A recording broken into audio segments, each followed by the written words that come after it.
It is 4:33. This morning, several primary candidates are now able to look ahead to November's election after they won their runoff races yesterday. 11 Alive's Christy Diaz joining us now live in studio with a look at some of those results. Good morning, Christy. Good morning, Cheryl. There were two big congressional runoffs we were watching last night. Let's start in District 3. This is the one between former Donald Trump White House advisor Brian Jack and Georgia State Senate Majority Leader Mike Dugan. You can see here Jack won this one pretty easily, almost 63% of the vote compared to Dugan's 37%.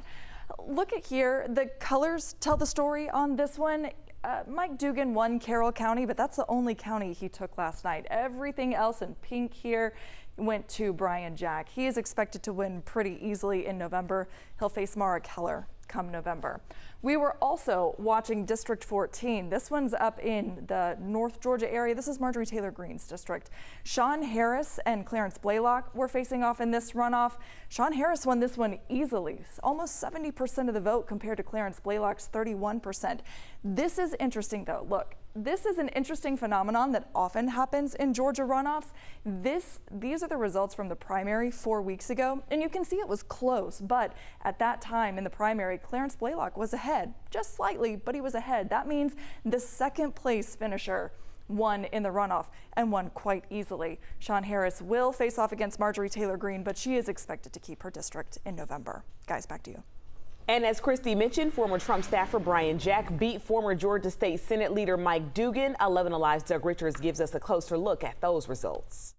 Brian Jack won the Republican nod for Georgia's 3rd congressional district and will face a Democrat this November. Jack will be heavily favored in that race, and he told a crowd in Peachtree City that he aims to continue to campaign this fall to help himself and to help his former boss, Donald Trump, win Georgia's presidential electoral votes. So I think we're going to have a very clear contrast to run on as we head into the November election, but at the same time, we cannot take our foot off the pedal. We've got to push forward, push harder, push stronger to do everything we can to generate as many votes from our counties to offset what may happen elsewhere in Georgia. Jack was a White House aide to Trump. Trump's endorsement propelled Jack to victory Tuesday night. The power of the Trump endorsement is alive and well, and I'm incredibly grateful for him. He's one of the reasons I'm standing here today in front of you. Jack expects them to try to help each other this fall.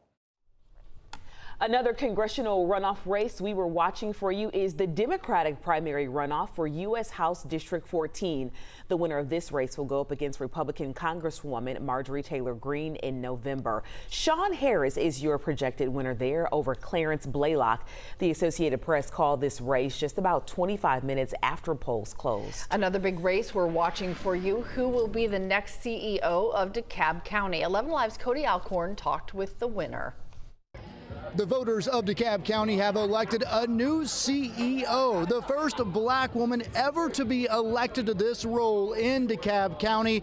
Lorraine Cochran Johnson says she is ready to get to work and move DeKalb County forward. We spoke to her just moments after her opponent, Larry Johnson, called her to concede.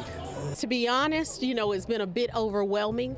We've been working so hard because until 7 o'clock tonight, we literally had teams in place, people out there getting folks to the polls. So I don't know if it's set in. I want the job. I've got the job. So now I guess I have to get a little rest and get started because I'm ready to do the job. I'm looking forward to the transition and honestly coming in day one of January 2025, ready to go. Of course, the results still unofficial, but Lorraine says she is ready to get to work. She's already starting on her transition team to get the ball rolling as she will take over as new CEO in January 2025. In Chamblee, Cody Alcorn, 11 Alive News.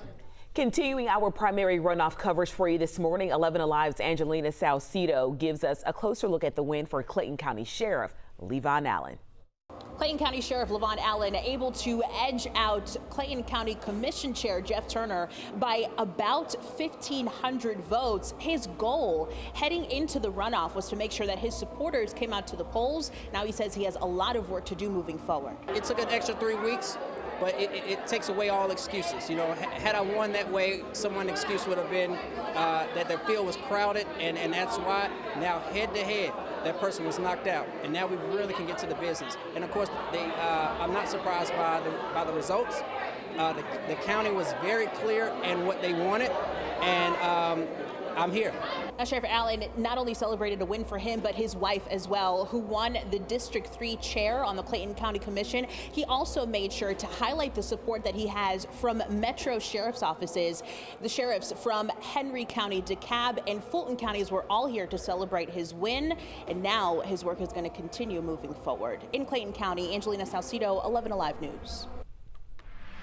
And there were several other runoff races throughout Metro Atlanta and the state of Georgia. If you are looking for a specific race that is important to you, check out the ticker scrolling across the bottom of your screen. You can also text the word results to 404-885-7600. We got you covered with the link sent straight to your phone.